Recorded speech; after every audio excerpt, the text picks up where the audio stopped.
Alhamdulillah Rabbil Alamin Alladhi ja'alana minal muwahhidin Asyhadu an la ilaha illallah Asyhadu anna Muhammadan abduhu rasuluh Allahumma salli wa sallim wa barik ala sayyidina Muhammad wa ala alihi wa ashabihi ajma'in. Suaranya jelas nggak, Bu? Bener jelas ya? Kayaknya agak tinggi ke atas tuh. Materi kita tentang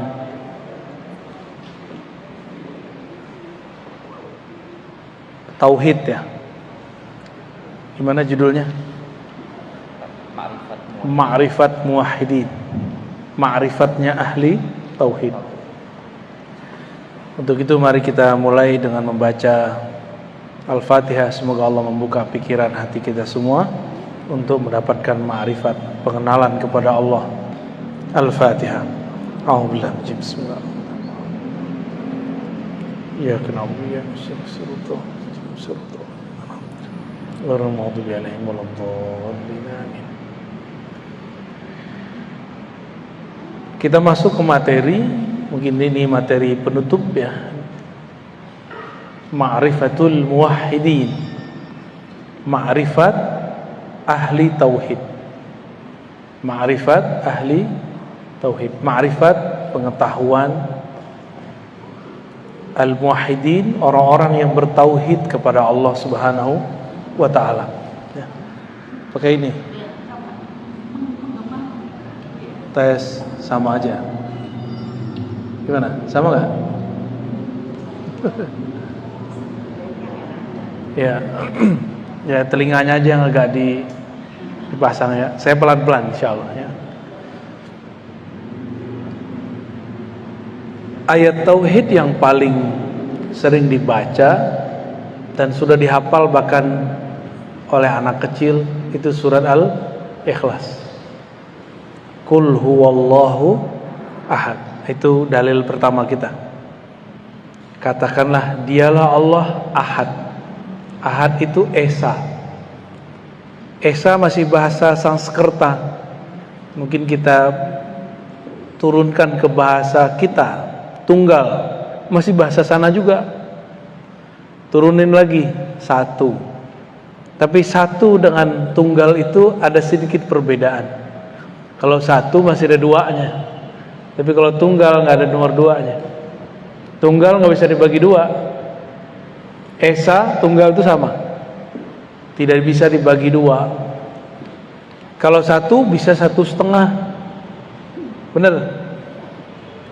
Kalau satu itu 2 kurang 1, 1. 3 kurang 2, 1. Tapi kalau tunggal nggak begitu. Itu beda secara bahasa ya. Selama ini kita sering mendengar kata tunggal, Esa. Barangkali kita menyamakannya dengan kata satu. Makanya Allah membedakan namanya Ahad dengan Wahid. Ada Wahid nggak bahasa Asmaul Husnanya? Ada nggak?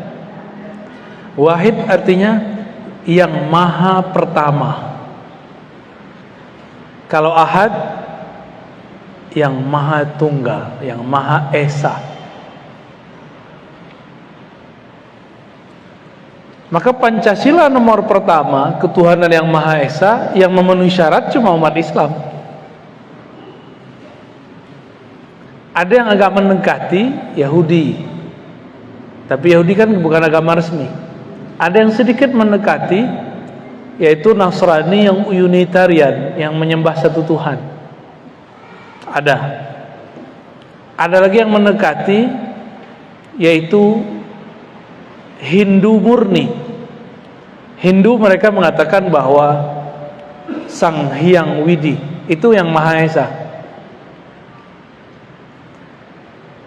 Kita kan sering dengar ada apa dewanya tuh, Dewa Wisnu, Dewa Siwa, yaitu Allah juga. Kalau kita nyebutnya apa?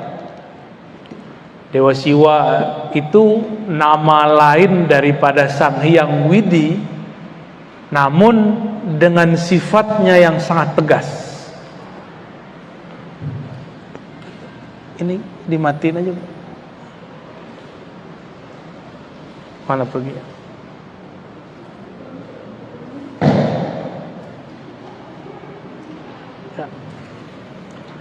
Jadi saya ngobrol dengan teman-teman yang Hindu Bali ya. Saya nggak tahu kalau Hindu yang di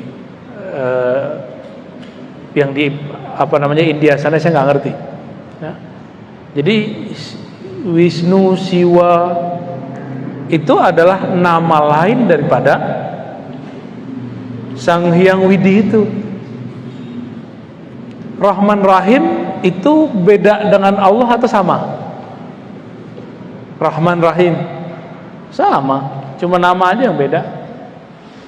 Namun kemudian barangkali di kalangan awam mereka, jadi ada pendeta-pendeta awamnya memvisualkan Wisnu, Siwa itu sosok yang berbeda dengan Sang Hyang Widi, ya. Baik. Di dalam Al-Quran ada banyak macam bertauhid. Ada mulai dari tauhidnya orang-orang munafik, orang-orang kafir, ya. Ini tauhid level paling bawah. Sebenarnya nggak disebut tauhid, ya. Kita sebut saja tauhidul munafikin, tauhidnya orang munafik. Tauhid orang munafik ini lain di mulut, lain di hati. Inilah yang disebut dalam surah Al-Baqarah, yukhadi'una Allah walladzina amanu. Mereka hendak menipu Allah dan orang-orang yang beriman. Lidahnya bilang la ilaha illallah, kalbunya tidak. Ini tauhid apa namanya? Tauhid munafiqin. Yang kedua, ada tauhid muqallidin, tauhid orang yang taklid. Apa arti taklid? Ikut tanpa tahu dalilnya, itu namanya taklid. Apa kata kiai deh gitu, apa kata ustadz. Tauhid muqallidin ini, kalau dia dapat guru yang benar-benar, kalau dia dapat guru yang nggak benar, ya salam. Dapat ustadz pengajian mengajarin Allah berada di atas aras, ya sudah, dia ikut begitu. Akhirnya terjebak membayang-bayangkan Allah. Dulu di Masjid An-Nasr ada yang ngajarin begitu, ya. Malah ibu-ibu ditanya di mana Allah, katanya dalam mengaji. Dibacain hadis sama dia, fis sama, di langit. Padahal ini hadis bertentangan dengan hadis yang lebih sahih, Sahih Bukhari. Itu hadis riwayat Imam Muslim. Riwayat siapa? Imam Muslim ini kualitas hadisnya di bawah Imam Bukhari. Jika ada riwayat yang sahih menyalahi yang lebih sahih, maka disebut dengan syadz, hadisnya ganjil. Dalam Sahih Bukhari, bab mengenai Isra Mi'raj, Nabi ketika naik ke langit, langit pertama, kedua, ketiga, keempat, kelima, ketujuh, tidak bertemu Allah. Bertemunya siapa? Para nabi. Sedangkan hadis ini mengatakan fis sama. Di manakah Allah wahai budak? Si budak mengatakan Tuhan Allah di langit. Berarti keliru dia. Riwayatnya keliru. Kenapa? Waktu Nabi di langit pertama ketemunya Nabi Adam, kedua, terus sampai ke langit ketujuh ketemu Nabi Ibrahim alaihissalam. Ini Sahih Bukhari, yang ini Sahih Muslim. Lebih tinggi mana? Sahih Bukhari. Maka kita menggunakan Sahih Bukhari sebagai panduan, ya. Oleh karena itu, Imam Nawawi yang punya otoritas menjelaskan hadis di mana Allah dijawab oleh perempuan di langit, itu mengatakan bahwa kata di langit di situ bukan berarti di atas, tapi menunjukkan dia mengingkari Tuhan-Tuhan di bumi. Berhala maksudnya. Yang diakui cuma Allah Subhanahu wa ta'ala. Baik. Ini tauhid apa yang tadi? Yang kedua, Tauhid muqallidin. Tauhidnya orang-orang yang taklid. Apa arti taklid? Ikut tanpa mengetahui dalil atau hujjah.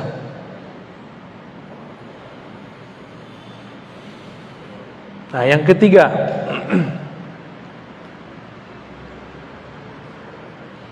yang ketiga ini dalil uqala atau ulul absar, dalil orang-orang berakal, dalil orang-orang berakal. Tauhidnya orang berakal. Tauhidnya orang berakal, dalil itu bukan ayat sekian nomor sekian bagi dia, tapi masuk dalam pikiran dia maka diterima. Ini orang-orang yang berakal, ini lumayan tinggi nih. Kebanyakan orang beriman di sini atau di nomor dua tadi. Tauhid al-uqala, tauhid orang berakal. Dia mengenal Allah dengan akalnya. Tapi perlu diingat, akal itu dia punya karakter. Apa karakter akal? Dua aja, menerima, menolak. Inilah yang rumit. Kenapa rumit? Lafaz tauhid itu la ilaha illallah. Itu lafaz tauhid. Coba lihat, ya, surat Muhammad ayat 19. Fa'lam annahu la ilaha illallah. Ketahuilah bahwasannya la ilaha. La ilaha artinya tiada Tuhan. Itu namanya menolak. Illallah, kecuali, itu namanya menerima. Bahasa Arab menolak itu nafi. Kalau menerima, menetapkan, bahasa Arabnya isbat. La ilaha nafi, illallah isbat. Coba pakai bahasa Indonesia tadi. La ilaha menolak semua Tuhan. Kebayang Tuhan apa aja buang. Wah, bukan Tuhan saya, bukan Tuhan saya, bukan Tuhan saya. Tuhan itu bukan berarti sesuatu yang kita sembah-sembah aja, bukan. Yang kita yakini menyembuhkan, yang ngasih rezeki. Itu disebut Tuhan. Kalau terbersit dalam hati, yang menyegarkan itu air. Nih saya minum nih, lalu saya meyakini yang menyegarkan air, berarti sudah nambah Tuhannya. Jadi kita minum tapi tidak meyakini air yang menyegarkan. Allah lah yang menciptakan kesegaran di dalam itu. Gitu. Minum obat. Ada nggak orang minum obat nggak sembuh-sembuh? Ada, banyak. Nih depan saya banyak yang minum obat nggak sembuh-sembuh. Bener. Ini umur-umuran ibu-ibu ini kan, bapak-bapak ini sudah umur-umur, ya, sisa-sisa sehat, banyak sakitnya, ya. Bener ya. Penyakit itu ada di darah, Bapak Ibu. Nabi diperintahkan oleh Allah ketika naik ke langit ketujuh, apa kata Allah lewat Sayyidina Jibril? Sampaikan ke umatmu, berbekamlah kalian. Maka ibu berbekam ya, mumpung masih ada darahnya. Ntar aku udah meninggal udah gak ada. Yang dibuang kan darah kotor. Oh sakit itu kan fisiknya. Nanti enaknya panjang. Bangun tidur pada berat nggak punggungnya? Kebanyakan. Ya itu ciri-ciri darahnya nggak bener itu.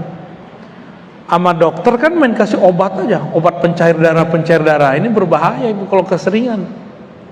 Kurangi dulu obat itu, baru berbekam.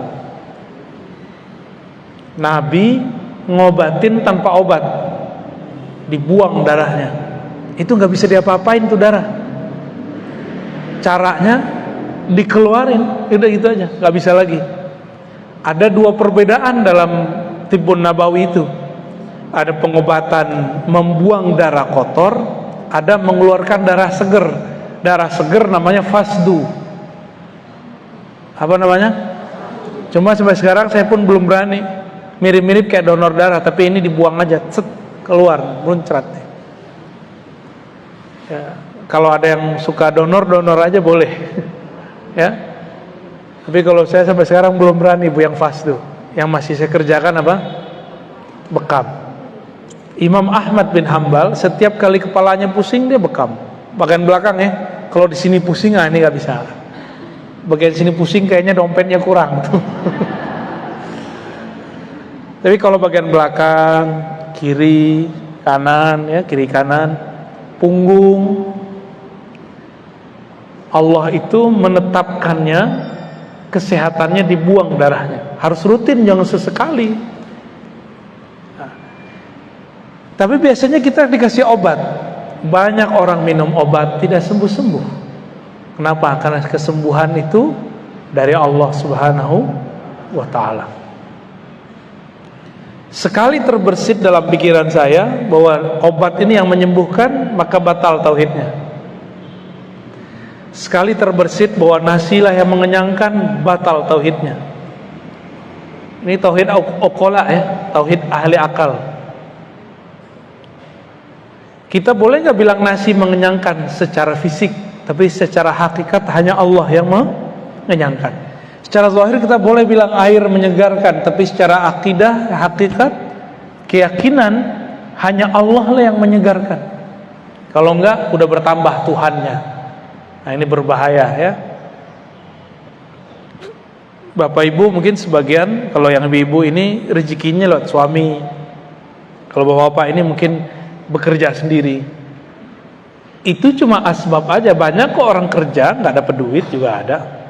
Berarti rezeki bukan lewat itu. Ada orang yang dia udah capek-capek kerja di A, dapat rezekinya di B. Benar nggak?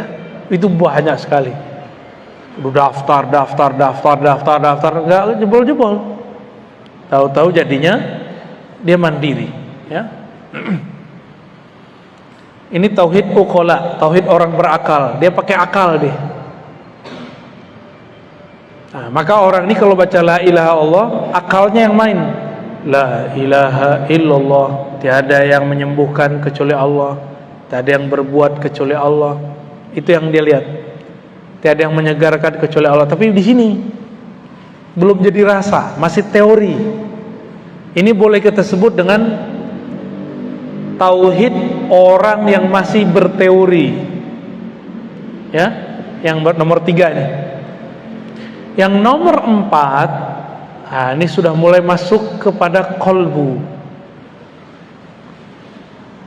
Saya menyebutnya tauhid muraqabah. Tauhid apa namanya? Muraqabah itu merasa dipandang oleh Allah yang Maha Esa, merasa diawasi, merasa diperhatikan gitu. Ini gimana caranya mencapai itu? Yang merasakan dipandang, diawasi itu bukan akal, tapi qalbu. Maka untuk mencapai rasa itu, mencapai tauhid ini, harus mengaktifkan zikir qalbunya. Dulu sebagian besar ibu-ibu sudah saya ajarin zikir ya, diamalinnya tuh. Iya, katanya mau belajar zikir, kita ajarin zikir nggak diamalin, ya. Besok saya nggak ajarin lagi Bu. Mahal itu Bu zikirnya, saya dapatnya kemana-mana itu, bertahun-tahun saya ngamalin itu. Zikir kolbu, udah dikasih tekniknya, udah dikasih ini cara ngamalinnya, udah kita kasih fasilitas, nggak mau ngamalin juga, ya sudah, nggak akan pernah naik sampai kepada makom yang ke-4. Nah, nanti tanya sama Bunda Tina ya, ini kayak gimana zikir yang mana sih? Itu pasti nanya tuh, pada bengong. Dulu mewek-mewek dari zikir. Juga ada tuh di masjid Syuhada belakang, yang ke arah mana tuh? Ya, ceger ya, ceger ya bener. Itu saya ajarin juga tuh, nggak tahu masih ingat tuh mereka tuh. Pada nangis-nangis, mewek-mewek, tapi ya nggak tahu lah. Zikir itu yang bagus bukan banyak belajarnya, tapi banyak ngamalinnya. Jadi kolbu itu bahasa Arabnya sesuatu yang berubah-ubah, sesuatu yang elastis. Kalau kolbu sudah kaku, udah gak ada rasa, udah gak bisa diajak nangis, udah gak bisa tersentuh, berarti kolbunya, apa kata orang, tubuhnya udah baal gimana? Kalau bahasa Arabnya qaswatul qalb summa qasat qulubuhum, lalu hati mereka menjadi kesat, menjadi kasar, menjadi kaku. Tapi tenang Bapak Ibu, Allah itu maha menghidupkan, ya, Allah maha menghidupkan. Yang dihidupkan Allah tidak hanya tumbuhan, yang dihidupkan Allah juga kolbu yang mati. Yang penting ada usaha untuk mau belajar zikir kolbu, ya. Next, Ibu pakai mic sendiri ya, mic sendiri terus bawa. Ini pakai itu nggak? Udah ada, tapi kok masih bengang ya?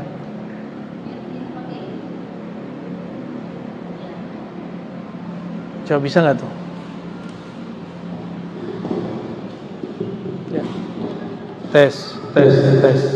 Gimana? Keras ya? Ekonya dikurangin. Kita bukan lagi mau gedangdut.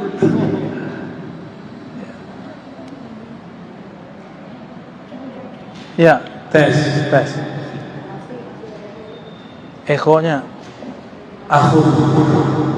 Akhin.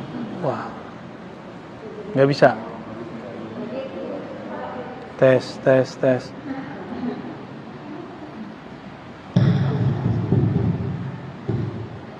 Bismillah. Ya, oke, baik. Lebih jelas ya? Ya, biar sayanya juga nggak terlalu banyak ngeluarin suara, energinya capek juga. Baik. Jadi tauhid yang keempat ini gimana tauhidnya? Tauhid muraqabah. Tauhid muraqabah di mana tempatnya? Kolbu. Kolbu itu apa yang dia rasakan? Dipandang, diawasi, diperhatikan. Ya. Lalu apa yang dibaca?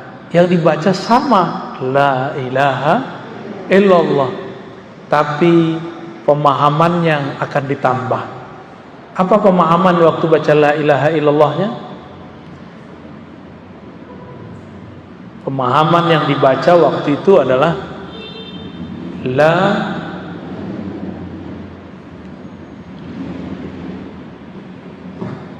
tidak ada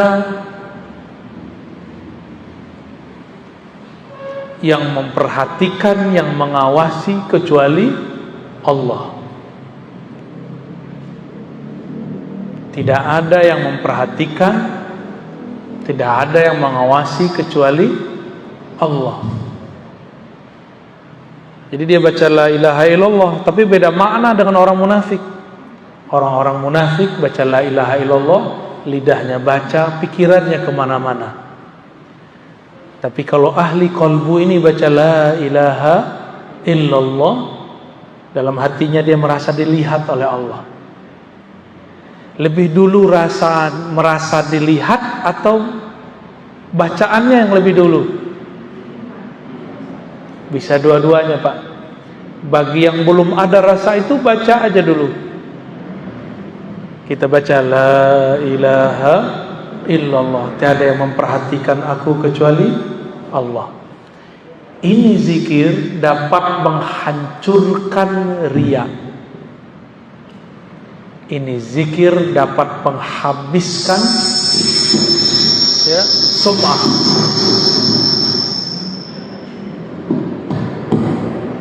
Ada angin puting beliung. Jadi kalau orang-orang yang punya penyakit di kolbunya, penyakit riya. Apa itu penyakit riya? Ya. Riya itu artinya merasa dipandang beramal, merasa dilihat beramal, ya, itu riya. Saya sudah sering bedakan antara riya dengan sombong. Sombong itu merasa diri kita sesuatu, itu sombong. Kalau riya merasa amal kita sesuatu. Yang bangun masjid ini nih, itu diintai terus sama setan. Setan ingin menggoda dia, menyinggung dia, membuat dia sakit hati, sampai dia kemudian ngomong, kalau enggak karena saya masjid ini enggak jadi, gitu. Itu yang lagi diintai-intai sama setan. Kalau ibu-ibu pengajian, itu setan ngomong gini, kalau bukan saya yang urus, ini majelis enggak jalan. Kalau terbersit itu, maka ini berbahaya.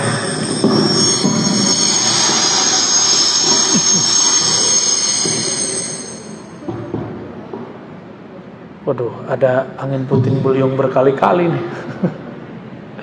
Baik.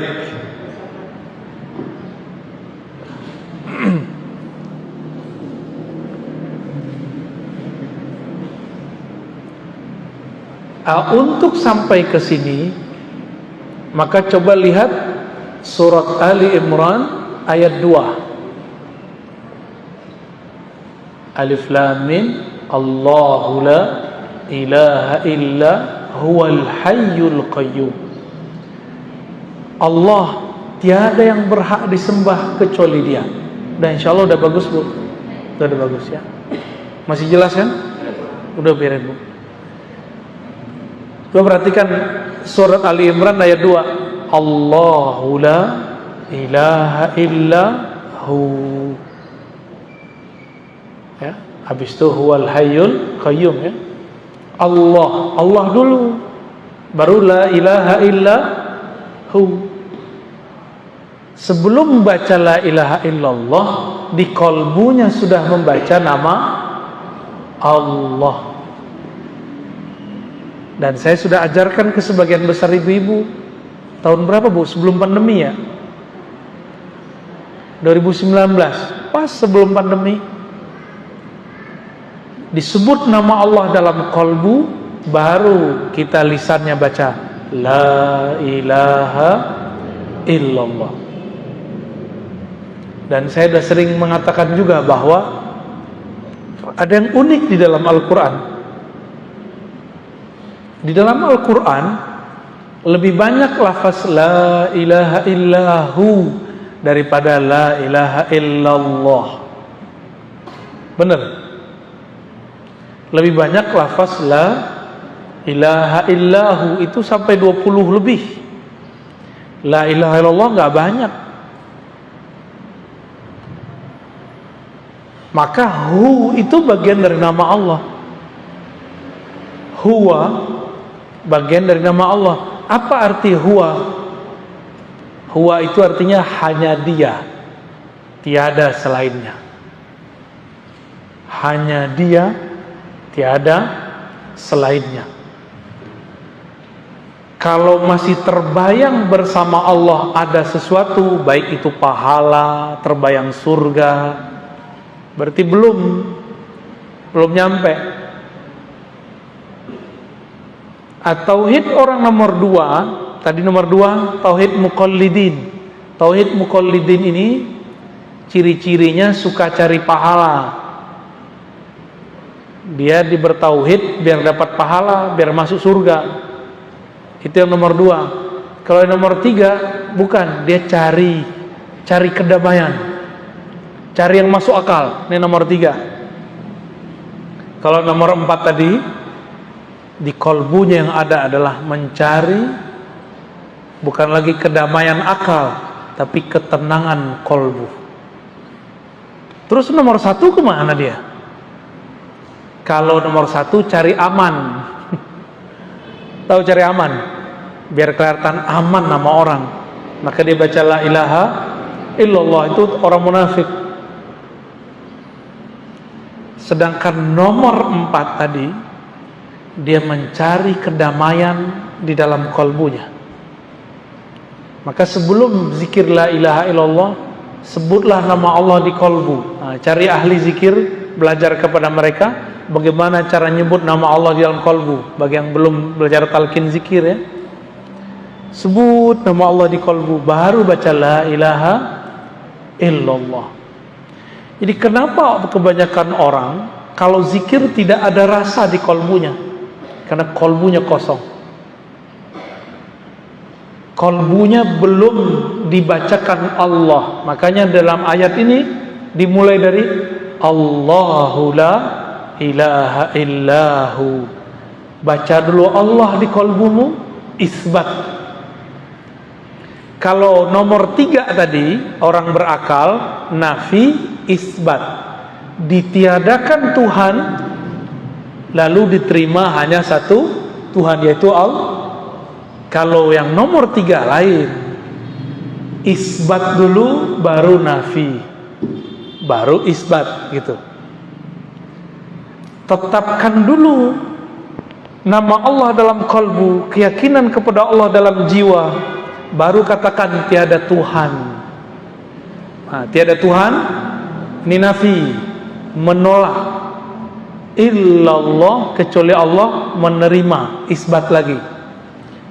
Jadi kita kalau ulang, isbat, nafi, isbat. Kalau yang nomor 3 tadi apa? Nafi, isbat. Pakai bahasa Indonesia. Nomor 3 tadi menolak, lalu menerima atau menetapkan. Kalau nomor 4 menerima, lalu tolak semua Tuhan, lalu kuatkan lagi, terima, hanya ada satu Tuhan, Allah Subhanahu wa ta'ala. Ustadz, Buya, Kiai, Syekh, kata orang, masa nyebut Tuhan? Kan gak boleh nyebut Tuhan. Saya mau tanya, mana dalil yang melarang menyebut kata Tuhan? Ada gak? Jangan ikut-ikutan. Kita sudah ngaji tauhid dari kemarin-kemarin, bahwa kata Tuhan itu terjemahan dari 2 lafaz, Rabb dan Ilah. Namun karena bahasa kita ini punya kelemahan, Rabbun, Rabbul Alamin, itu berarti Tuhan yang bersifat mencipta, sedangkan Ilah berarti Tuhan yang bersifat disembah. Tuhan juga. Jadi boleh nggak diterjemah? Ya mesti diterjemahkan. Bapak Ibu bukan orang Arab. Mukanya mungkin sebagian ada yang Arab, tapi Arab maklum. Ya, aja ngomong bahasa Arab bikin bingung. Nggak usah sok-sokan Arabisasi. Terjemah aja. Kalau Arab, Arab aja. Kalau bahasa Arab, ayo ya kita jabanin. Tapi kan pusing nanti kalau menjelasin pakai bahasa Arab. Udah dijelasin pakai bahasa Indonesia aja pusing. Benar gak? Ini maksudnya apa sih? Nafi, isbat. Isbat, nafi, isbat. Itu kan pusing kan? Ya. Itu baru beberapa istilah kita pakai. Ya. Jadi bolehkah menyebut kata Tuhan? Boleh. Oh, Tuhan itu pimpinan para dewa. Mana kamusnya ngomong begitu? Ngomong pakai kamus. Jangan-jangan dia asal-asal sebut ya. Kalau bahasa Indonesia kamusnya KBBI, bukan Ustadz kamusnya. Itu namanya cocok logi. Kamus cocok logi. Nggak begitu cara kita beragama, berbahasa. Bahasa ikutin bahasanya, ya. Orang Nasrani, orang Yahudi nyebut Allah, kalau dia orang Arab Allah juga. Nyebut ilah sama ilah juga. Rob ya Rob juga. Kan itu bahasa Arab. Kalau orang kita ya dipermudah lah. Jangan diterjemah gini, tiada ilah selain Allah. Kalau anak alay diganti, ya elah. Kan jadi repot nanti. Jadi terjemah aja ya. Jadi bagaimana caranya? Ketika membaca la ilaha illallah, di kolbu sudah membaca nama Allah. Maka ayat ini dalil sebenarnya. Surat Ali Imran ayat 2. Sebenarnya ada yang lebih jelas dan kita sudah hafal semua. Ayat kursi. Ayat kursi depannya apa? Allahu la ilaha illahu. Dia Allah, dialah Allah, tiada yang berhak disembah, Tuhan yang berhak disembah kecuali Dia. Nah, kalau ibu-ibu masih ingat tuh, bapak-bapak mungkin nggak semua pernah ikut zikir dengan saya. Di kolbunya baca nama Allah, lalu baca la ilaha illallah dengan teknik yang pernah kita ajarkan. Itu kolbunya langsung bergetar, cash kontan, ya. Tapi udah lupa ya, selamat lupa ya. Ini di kolbu. Saya ulangi, metodenya gimana? Isbat, nafi, isbat. Terjemahannya apa? Tetapkan nama Allah di kolbu, lalu tolak semua Tuhan, lalu ulangi menetapkan nama Allah. Allahu la ilaha illahu, ya. Gitu. Ada metode yang mirip dalam 3 ayat terakhir surah Al-Hasyr. Al-Hasyr ayat 22. Depannya huwa. Huwallahu allazi la ilaha illahu. Ini digabung, huwa sama Allah. Huwallahu allazi la ilaha illahu. Berarti huwa dan Allahnya digabung. Itu sebabnya ulama-ulama, guru-guru kami dulu itu ada yang mentalkinkan dipecah itu kalimat. Huwallah sendiri, la ilaha illahu sendiri, hu sendiri, Allah Allah sendiri. Maka saya dulu waktu kecil saya belajar zikir hu Allah, itu ada zikirnya, ya. Hu Allah, ya. Dipecah lagi, hu sendiri, Allah sendiri, hu dia. Dipecah lagi, Allah. Kami dulu belajar itu satu-satu. Satu huwanya sendiri, Allahnya sendiri. Nanti ada lagi zikir ahad sendiri lagi, ahad. Kul huwallahu ahad. Ada lagi zikir as-samad, ya samad, ya samad, ya samad. Ada semua teknik itu. Cuma sayang, teknik-teknik ini sekarang dibid'ahkan oleh orang yang nggak mengerti. Padahal dulu sahabat-sahabat Nabi mereka ngambil teknik itu dari Rasulullah Sallallahu Alaihi Wasallam. Sayyidina Bilal waktu disiksa oleh tuannya, maka dia zikir ahad. Karena itu zikir harian dia. Kalau kita ingatnya kekasih ya, mana manggilnya gimana? Mas gitu ya. Mas. Ya, meninggal baca nama emasnya ya. Kalau yang laki-laki nyebut nama perempuannya. Sebut nama Allah. Itu yang paling ini. Huwa itu ada filosofinya. Huwa itu adalah nama membebaskan pikiran dari selain Allah. Itu rahasia dari kata hu. Huwa Allah. Hu itu membebaskan pikiran dari selain Allah. Jadi orang-orang yang penakut itu zikirnya hu Allah. Misalnya takut ada kuntilanak, gundurwo, baca aja itu di situ. Bersih tar tempat tuh. Otak dia juga bersih dari horor. Di mana-mana ada makhluk selain kita. Enggak hewan, enggak malaikat, enggak jin, ada. Satu jengkal di kita Bapak Ibu, ini udah ada malaikat. Sudah ada dimensi lain, jin. Jadi kalau orang bilang rumah saya berpenghuni, ya iya, penghuninya kamu satu. Yang kedua, ada malaikatnya kalau di situ ada sholat zikir, ada silaturahim. Yang ketiga, ada jinnya. Kalau itu rumahnya muslim, maka jinnya muslim. Jin muslim tinggalnya di genteng, Bu, atau di atap itu ditinggalnya. Kalau kita habis makan, tulang-tulang kita taruh itu dimakan sama dia. Ya, kelihatan sama jin itu ada dagingnya. Jadi tidak benar kata teman saya, ruqyahnya tidak syar'i, ngakunya syar'i. Apa kata dia? Kalau jin itu makan asap. Asap apa? Asap menyan. Ya salam, itu mau fitnah jin itu. Itu jin kalau denger, udah keselnya banget tuh. Lah masa kita ini makan asap ya? Nggak ada jin makan asap ya. Pernah dengar nggak begitu? Nggak boleh pakai menyan. Lah di zaman dulu mana ada parfum misik namanya, orang dulu yang nyebutnya menyan, dibakar. Sama kayak bahasa Arabnya bukhur. Bukhur kan dibakar juga, sama. Mungkin kita ngelihat ada orang Hindu Buddha atau orang-orang penyembah berhala bakar dupa.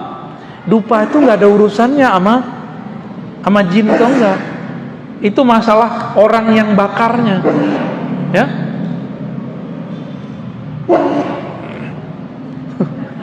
Udah bersin-bersin nih. Kurang tidur, Bu. Baik. Ini baru nomor 4. Tauhid ahli qalbu. Kita sudah sebutkan maknanya, tempatnya di mana, bacaannya apa, caranya gimana. Tinggal ketemu mursyidnya aja ya. Tauhid qalbu ini adalah tangga ihsan paling bawah. Nabi mengatakan ihsan itu engkau beribadah seakan memandangnya, jika tidak maka merasa dipandangnya. Jadi nanti buahnya itu sholat kayak merasa diperhatiin. Tapi kalau belum, ya udah zikir yang Allah aja dulu atau huwa Allah aja dulu, ya. Itu cukup kok. Naik lagi. Apa nih zikirnya? Boleh disebut zikir mukhatabah, zikir dialog. Disebut tauhidnya tauhid musyahadah, tauhid memandang Allah Subhanahu wa ta'ala. Tauhid memandang Allah. Allah bisa dipandang nggak sama ini? Bisa dipandang dengan mata nggak Allah? Dengan akal? Enggak juga. Dengan kolbu? Enggak juga. Maka tidak ada namanya kolbu memandang Allah, itu enggak ada.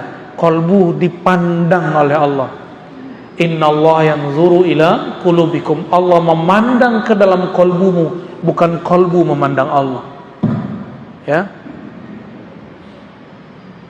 Lewat mana Allah memandang kolbu?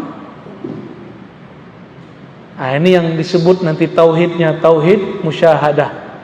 Ini ilmunya rahasia, tapi saya sebut saja. Sebut pembukaannya aja. Ini tempatnya pada ruh. Tempatnya ada pada ruh. Masih ingat ada ayat surat Zariyat, wa fi anfusikum afala tubsirun. Di dalam dirimu apakah engkau tidak memandang? Tauhid qalbu tadi yang nomor 4, dia merasa dipandang. Lewat mana dia dipandang? Lewat ruh. Ruh itulah yang memandang dia. Maka dia merasa diperhatikan. Ruh ini siapa yang memandangnya? Itulah Allah yang meniupkan ruh. Kita ini di dalam diri ini ada unsur selain tubuh ini. Saya sudah buat kajian ini berjilid-jilid, ya, dan berulang-ulang. Surat Shad ayat 72,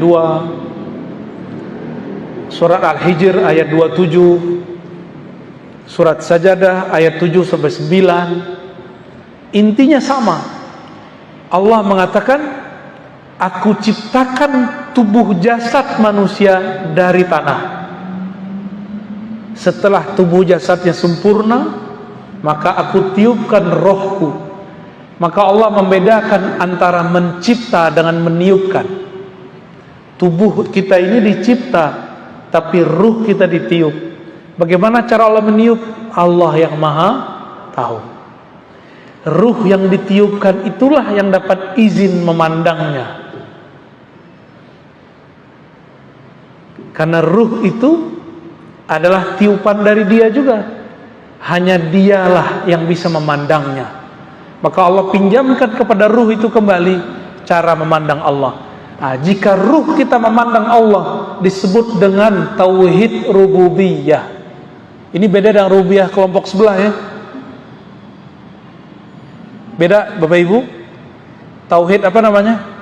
Jika ruh kita memandang kepada Allah disebut tauhid apa? Rububiyah. Apa artinya?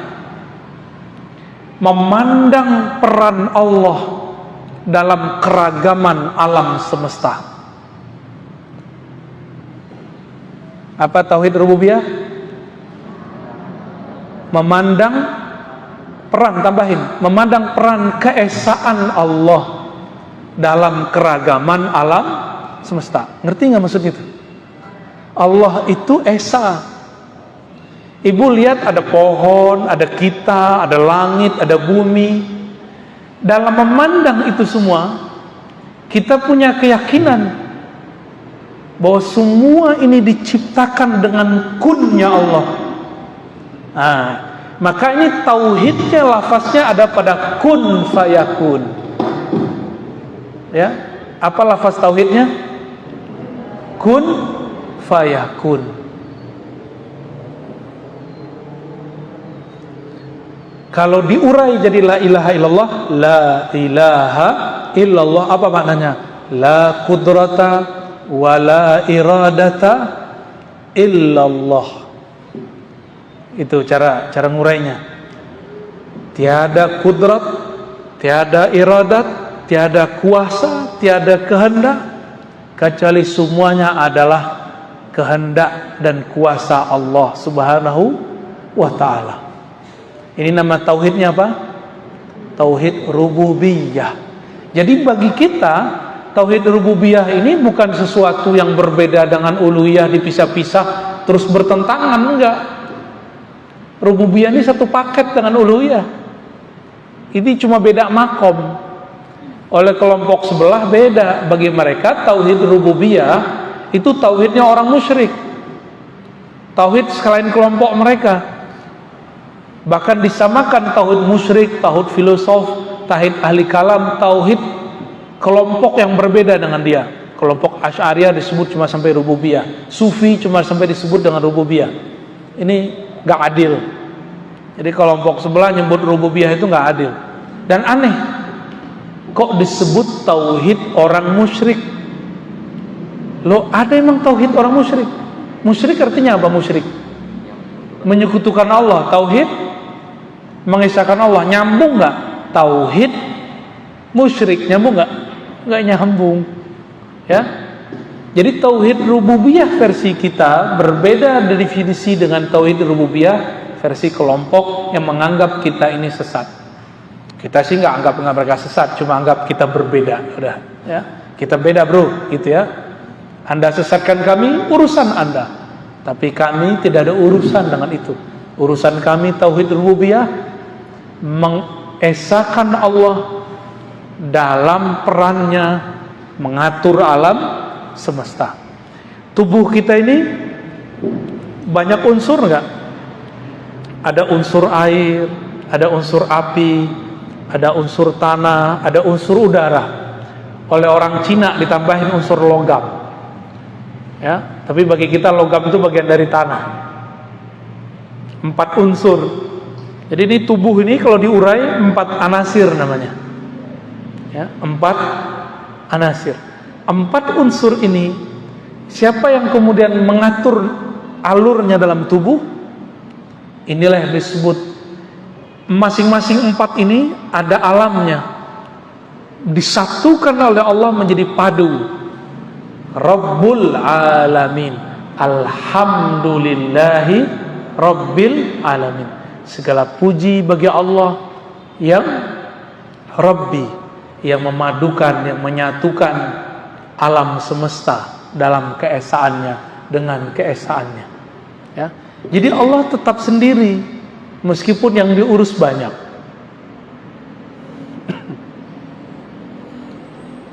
Itu tauhid apa tadi? Tauhid rububiyah. Maka orang ini dia memandang apa aja Di situ dia melihat peran Allah. Itu. Dia lihat dirinya, lihat satu helai rambut di badannya, yang dia pandang adalah Allah Subhanahu wa ta'ala. Terus ada yang lebih tinggi. Kalau tadi sifat yang berganti, sekarang bukan lagi, namanya tauhid musyahadah, atau disebut juga tauhid uluhiyah. Tadi musyahadah nama depannya sudah ada, kita tambahin ini musyahadah uluhiyah, ada musyahadah rububiyah. Ini musyahadah uluhiyah. Apa arti musyahadah uluhiyah? Itulah yang terkandung dalam surat Thaha ayat 14 dan surat Al-Ikhlas ayat pertama. Wahai Musa, kata Allah, la ilaha illa ana. Wahai Musa, tiada yang berhak disembah, yang berhak dituju, yang berhak dipuji kecuali aku. Ini yang ngomong siapa? Allah. Jadi Allah mengesakan dirinya dengan dirinya, nggak perlu alam. Kalau tadi rububiyah itu Allah mengesakan dirinya pada alam semesta, maka kita pandang semua alam, semuanya bergantung kepada keesaan Allah. Seandainya negara Indonesia ada 2 presiden, kacau nggak? Jangankan 2 presiden, baru 2 calon presiden beberapa tahun lalu udah pecah kepala kita ya, bener nggak? Udah pusing kita sudah. Gimana kalau 2 pemilik alam semesta? Jika ada 2 Tuhan di alam ini, negeri ini hancur, negara ini hancur, semua alam semesta hancur.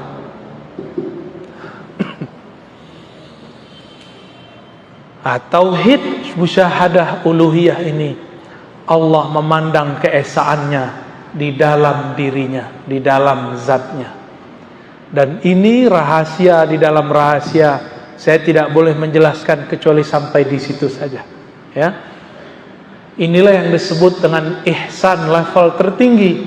Engkau memandang, engkau sholat seakan memandang Allah Subhanahu wa ta'ala. Jadi itu bukan dengan kolbu, itu dengan ruh. Nah, ini beberapa guru, kiai, mursyid itu keliru. Dia sebut memandang Allah dengan kolbu. Itu salah fatal. Kolbu itu masih ada ruangnya, masih ada tempatnya, masih ada arahnya. Allah tidaklah berarah. Dialah yang menciptakan arah. Tidak beruang, karena Allah lah yang menciptakan semua ruang. Ruh itulah. Apa istilahnya tadi? Tauhid ulu. Apa artinya? Allah mengesakan dirinya di dalam dirinya. Gak ada alam. Ini yang disebut ahadiyah. Kul huwallahu ahad. Allah itu ahad. Jadi ahad artinya belum ada alam, belum ada aras, belum ada langit, belum ada kursi, belum ada budak perempuan yang nanya di mana Allah, belum ada. Ya. Allah dulu sendiri, sekarang masih sendiri nggak? Masih sendiri. Kalau Allah bilang Allah bersama alam, musyrik. Allah tidak pernah bersekutu keberadaannya, berserikat keberadaannya dengan alam. Maka ayat yang menyebutkan wa huwa ma'akum ainama kuntum, dia bersamamu dimanapun kamu berada, bukan berarti bersama berdua. Saya mau tanya, masih kelihatan nggak bulan cahayanya kalau matahari terbit? Masih kelihatan nggak? Kita ini kegelapan, Allah itu cahaya. Masih ada nggak kegelapan kalau cahaya terbit? Allahu nurus samawati wal ard. Allah lah cahaya langit dan bumi. Kita ini langit bumi yang gelap. Allah cahayanya. Masih ada nggak kegelapannya? Udah nggak ada lagi. Ya. Maka tidak bisa digandengkan antara gelap dan cahaya. Kita ini gelap. Allah terbit dengan nurnya, hilanglah kita. Apa maksudnya? Jika Allah memperkenalkan dirinya kepada hamba, maka habislah hamba. Itulah makna kalam ulama. Siapa yang kenal diri, man arafa nafsahu arafa rabbahu. Siapa yang kenal diri, kenal Allah. Siapa yang kenal Allah, hilanglah dirinya. Man arafa nafsahu fana, man arafa rabbahu fana nafsahu, ya. Siapa yang kenal Allah, maka dirinya binasa, dirinya tiada. Nah, Nabi Musa waktu beliau meminta bertemu Allah, masih ingat ceritanya? Itu Allah hanya menunjukkan satu percikan cahayanya. Oleh Sayyid Ahmad bin Idris al-Idrisi, Imam Idris, ya, beliau mengatakan itu cahaya disebut Nur Muhammad sallallahu alaihi wasallam. Itu dalilnya.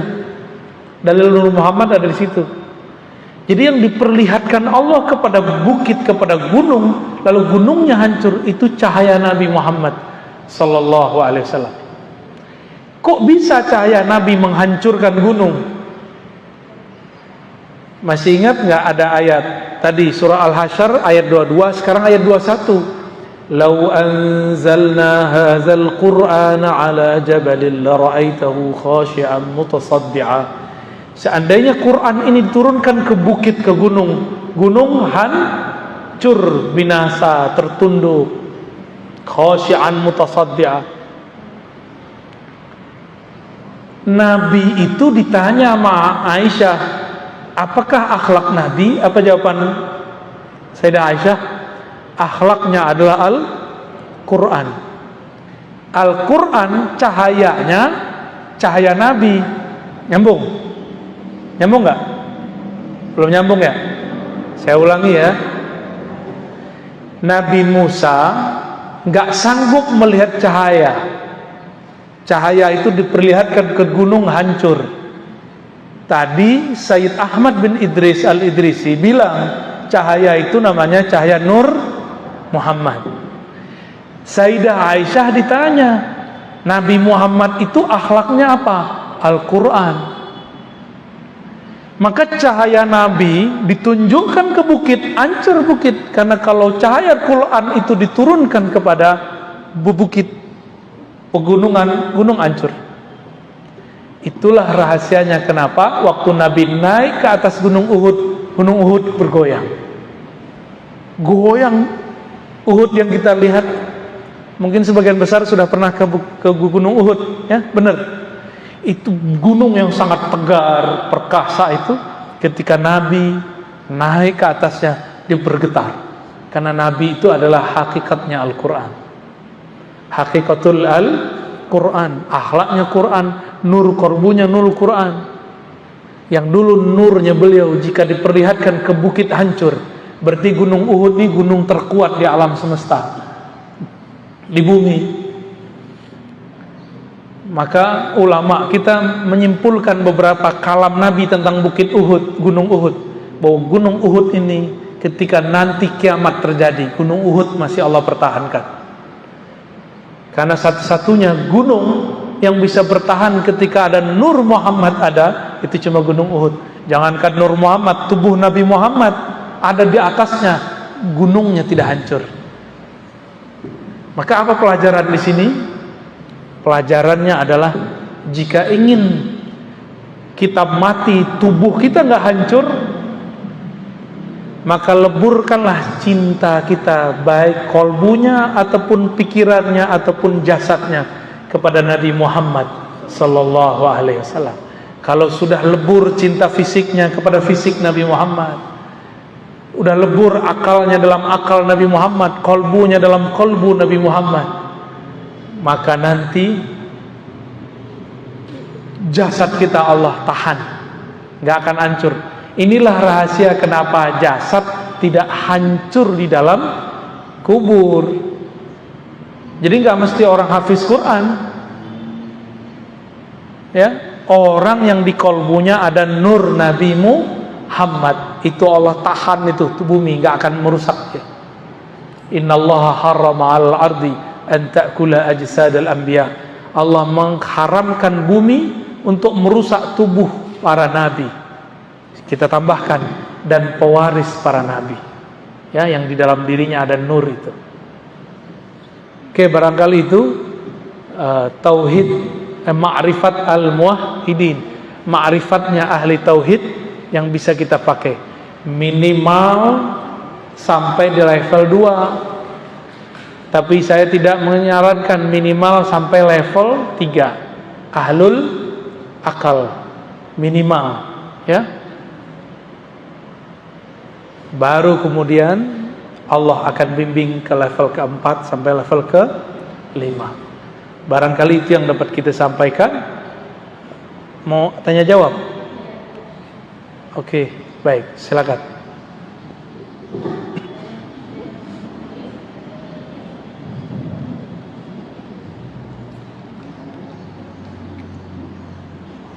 Pakai tulisan, Pak?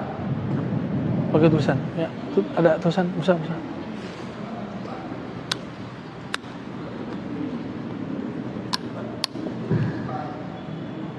Ya, pakai tulis saja, Pak.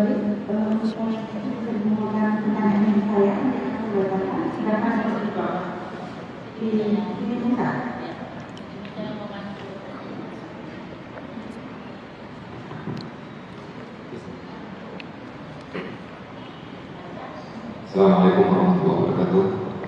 Alhamdulillah wassalatu wassalamu ala rasulillah. Terima kasih banyak kepada guru kita Buya Dr. Ar-Razi Hashim yang sudah memberikan penjelasan tentang makrifat al-muwahhidin, makrifatnya orang-orang yang bertauhid.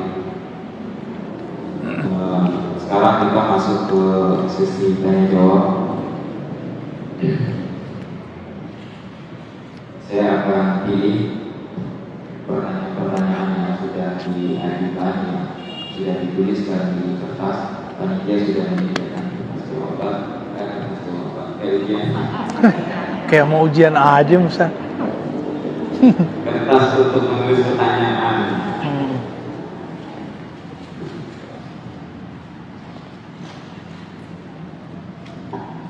Ya.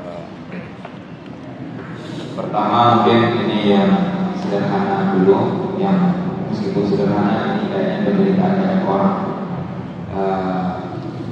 Bagaimana caranya memulihkan kembali kolbu yang sudah kotor?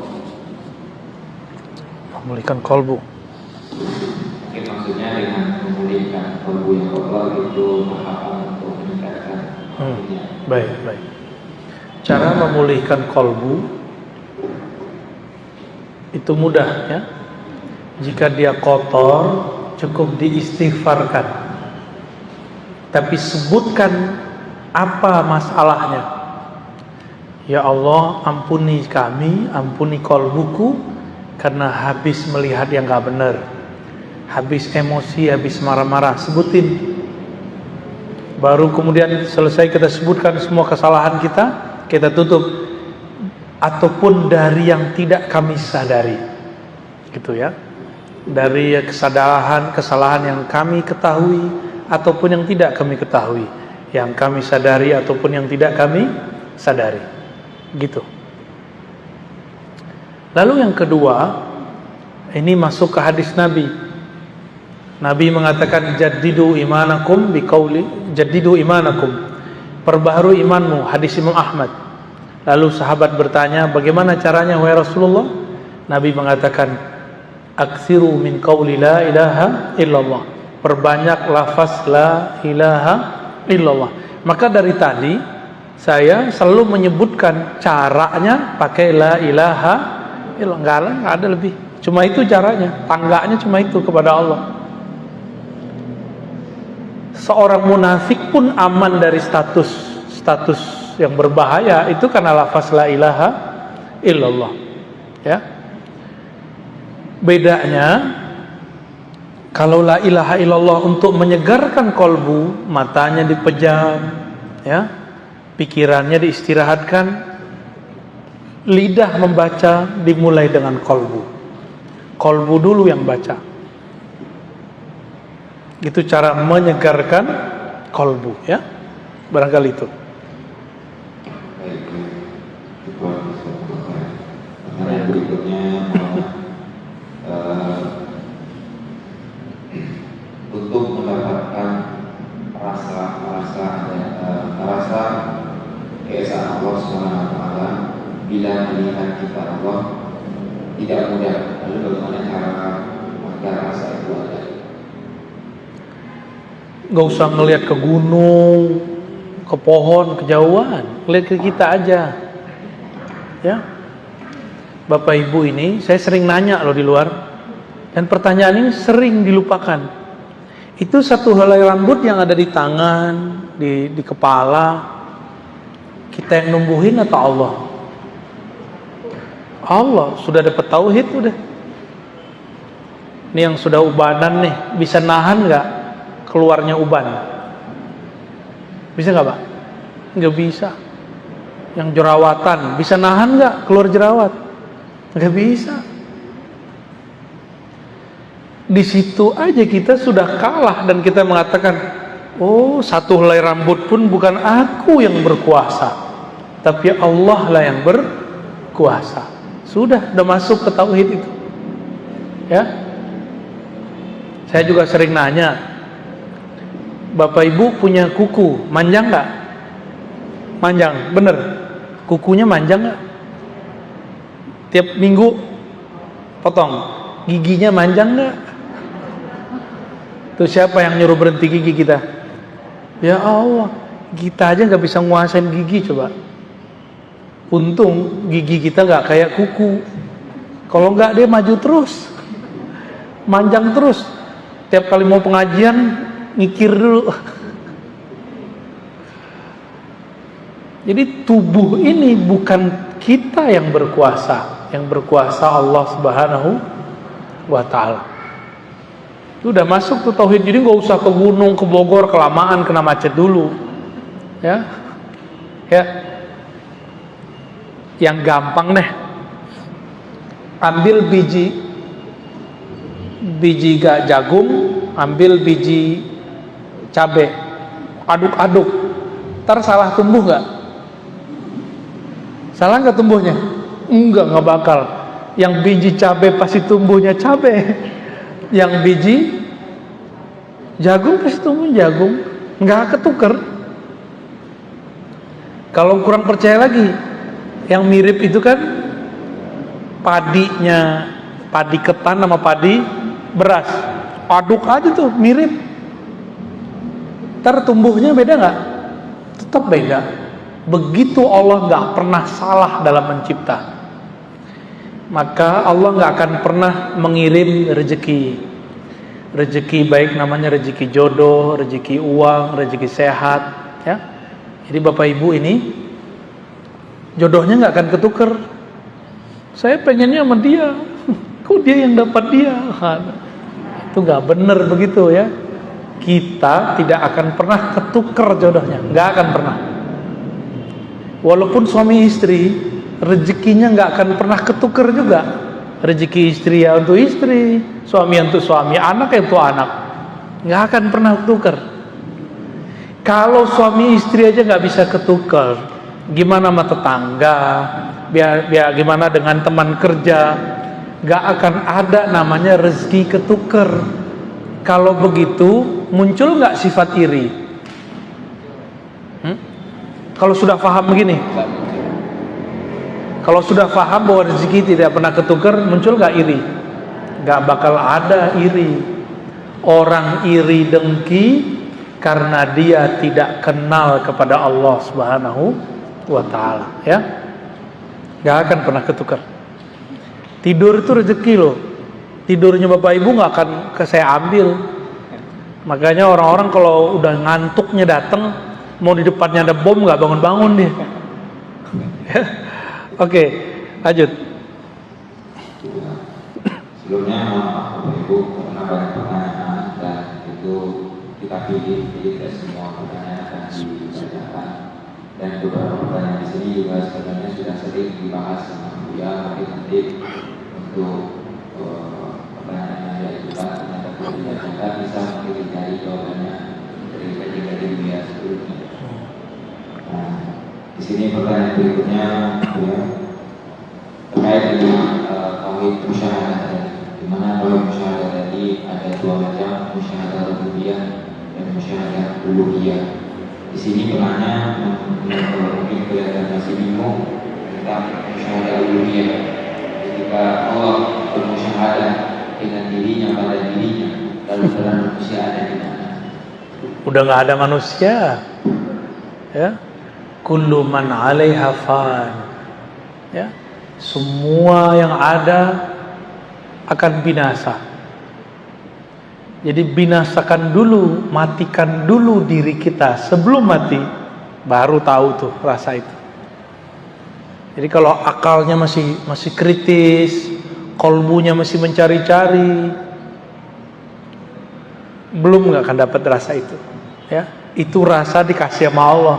Jadi yang nomor terakhir musyahadah uluhiyah dan rububiyah itu anugerah dari Allah. Tapi anugerahnya kalau ketemu Nabi Muhammad atau ketemu Wali Al-Ghaus namanya. Wali pangkatnya paling tinggi. Karena ini makomnya beliau, makomnya Nabi dan pewaris-pewaris beliau itu. Kalau nggak ketemu mereka nggak akan pernah dapat. Paling cuma dikasih wirid-wirid aja sama guru, sama kiai. Malah nih sekian, gitu aja paling. Nggak akan dapat lebih. Tapi kalau ketemu dengan Al-Ghaus, wali yang lebih tinggi dari semua wali, yang kolbu dia plok copy paste kolbu Rasulullah, ya, seperti Syekh Abdul Qadir Jilani, Sidi Ahmad Rifai, ya, Abul Hasan Syazili, Ahmad Tijani, itu mereka kolbunya tuh.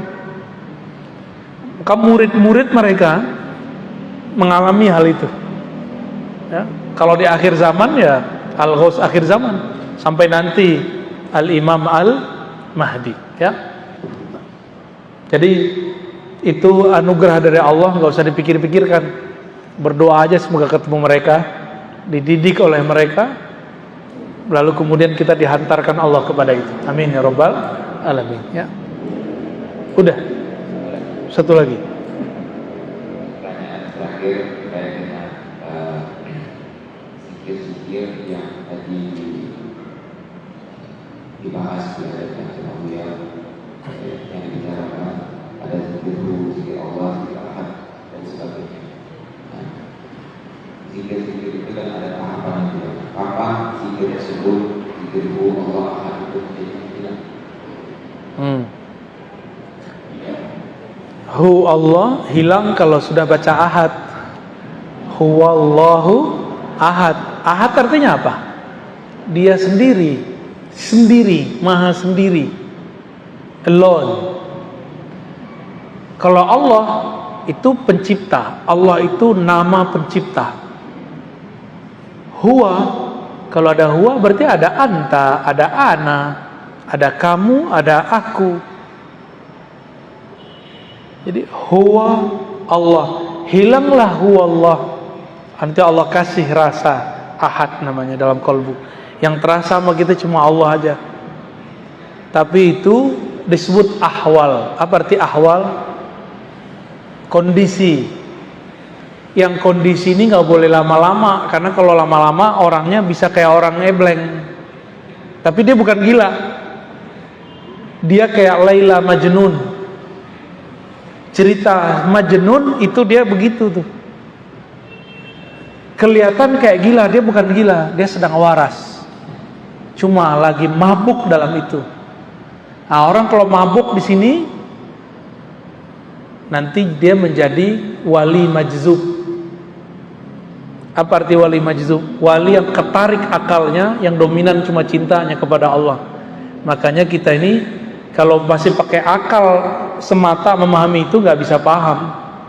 Ada wali-wali yang aneh-aneh. Karena orang-orang kasmaran itu aneh-aneh. Benar nggak? Laki perempuan lagi kasmaran aneh-aneh. Nggak pakai otak dia, agak miring dikit. Seakan dunia milik dia dan yang dicintainya doang, ya. Nah, apalagi jatuh cintanya kepada Allah Subhanahu wa ta'ala, ya. Jadi itu hanya terjadi pada orang yang zikir, para muhibbin, orang-orang cinta kepada Allah Subhanahu wa ta'ala. Khalas ya? Masih ada? Oh ya, ini kan tawakufan ya, kita sudah 6 pertemuan. Bener ya? Nanti Sidi Musa yang ngajar ya. Pakai kitab apa yang udah? Aqidatul Awam sudah sama Habib Geis? Belum ya? Habib Geis ngajar apa? Aqidatul Awam. Ya, nanti kitab apa kayak fikih sama Sidi Musa nanti belajar fikih. Ya. Bapak Ibu, beruntung di masa seperti ini kita masih waras, masih mau ngaji. Ya. Banyak orang yang nggak mau ngaji sekarang. Padahal obat pandemi ini bukan hanya divaksin, dibawa ke rumah sakit, enggak. Salah satu obatnya adalah mendekatkan diri kepada yang menciptakan alam semesta, termasuk vaksin itu, termasuk pandemi itu. Walaupun zahirnya pandemi itu dibuat oleh sekelompok orang jahat, tapi kan semua izin Allah. Semua izin Allah. Maka saran saya, mumpung masih ada waktu, mumpung belum kena COVID yang paling parah, udah mendekatkan diri kepada Allah. Ya. Bapak Ibu di rumah, nggak di rumah, mati. Ya kan? Ya udahlah, keluar-keluar aja. Orang keluar ke mall masih kita ngaji nggak mau. Lebih bawah ya kalau di mall, di rumah makan apalagi. Itu cuma buat XX doang, nanti kalau udah makan hilang protokolnya. Sekarang itu kayaknya cuma gaya-gayaan aja. Kalau udah begitu, masa untuk kolbu kita cuma gaya-gayaan doang? Harus lebih serius, ya. Jadi obat dari semua ini cuma satu. Innallaha ma'ana, menghadirkan bahwa Allah bersama kita. Baru nanti muncul inna auliya Allah la khaufun alaihim walahum yahzanun, surat Yunus. Sesungguhnya kekasih-kekasih Allah tidak ada rasa takut di kolbunya, tidak ada rasa sedih yang berlebihan dalam dirinya. Kenapa? Karena kolbunya sibuk menyebut nama Allah Subhanahu wa ta'ala, ya. Ruhnya sibuk menatap Allah, lisannya sibuk qomat kamit membaca kalimat-kalimat Allah, tubuhnya sibuk menyembah Allah. Udah gitu aja kerjaannya. Niatkan kerjaan kita nyembah Allah. Kalau orang kerja nyembah Allah, mungkin nggak dia korupsi.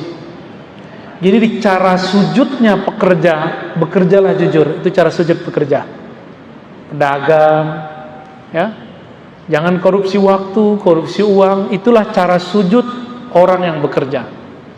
Cara sujudnya pemimpin berbuat adil.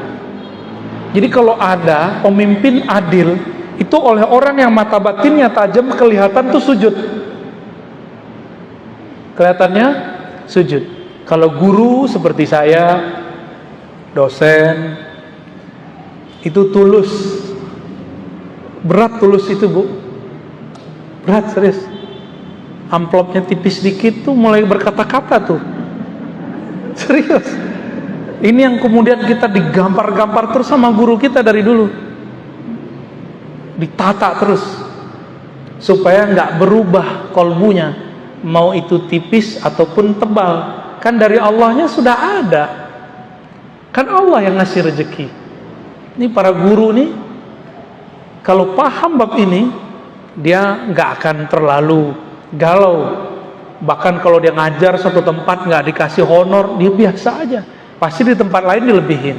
Begitu aja terus, ya. Cuma kadang-kadang guru ngaji aja kadang-kadang keyakinan dia kepada rezeki Allah masih dipertanyakan. Dan saya tidak sedikit bertemu guru ngaji, Tuhannya bukan Allah lagi, tapi orang kaya yang biayain dia. Itu sering kejadian. Jadi kolbunya itu sudah nggak bergantung kepada Allah. Nah, untuk Bapak Ibu yang diberikan kemapanan, bergantunglah kepada Allah yang Maha Mapan. Ke guru bukan bergantung, ke guru itu bersanad. Apa arti sanad? kita menyandarkan ilmu kepada guru kepada gurunya, nyambunglah kepada Rasulullah sallallahu alaihi wasallam. Dengan demikian maka kita akan selalu terhubung, terkoneksi dengan Allah. Disitulah tiada lagi rasa galau, rasa gelisah, insya Allah. Untuk itu semua mari kita doakan siapapun yang hadir, para pengurus, para pengajar, orang yang membangun masjid ini, semuanya semoga Allah berkahi, Allah ridhoi. Al-hazinnya wa likulli niyatin salihah. Al-Fatihah.